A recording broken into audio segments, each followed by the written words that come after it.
উঠছি মোরা ভুবনময় রঘুরা শিশি মালায় করি উঠছি মোরা ভুবনময় রঘুরা শিশি মালায় করি উঠছি মোরা।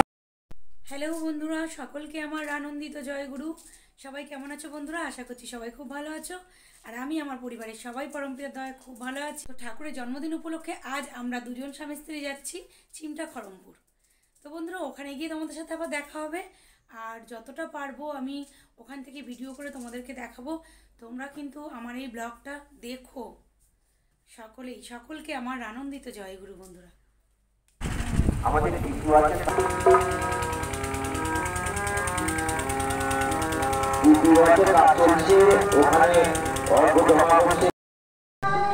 বন্ধুরা আমরা গন্তব্যস্থলে পৌঁছেই গেছি। এই জায়গাটার নাম চিমটা খড়মপুর।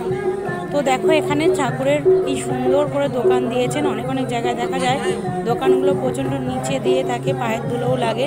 খুব সুন্দরভাবে এখানের পরিপাটি করে দাদারা দোকান দিয়েছেন।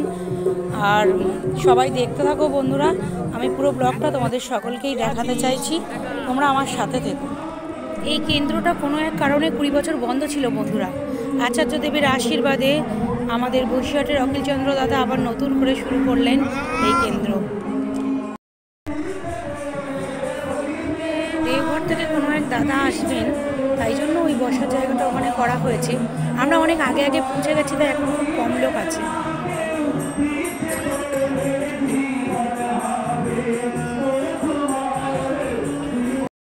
বন্ধুরা চলে এসেছি আমরা এখন ভান্ডারার ঘরে। তো এখানে এসে দেখছি অনেক কিছুই দাদারা গুছিয়ে নিয়েছেন সবাই ভালো আছেন সকালে, যাতে কোনো দাদা ও মায়েদের খিদে পেলে অসুবিধা না হয় তার জন্য।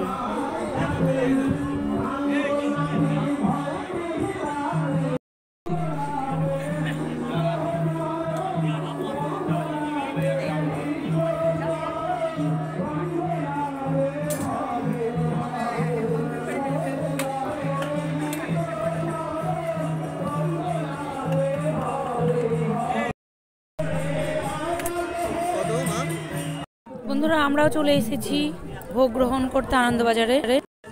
বন্ধুরা দেওঘর থেকে শুভ দাদা এসেছেন।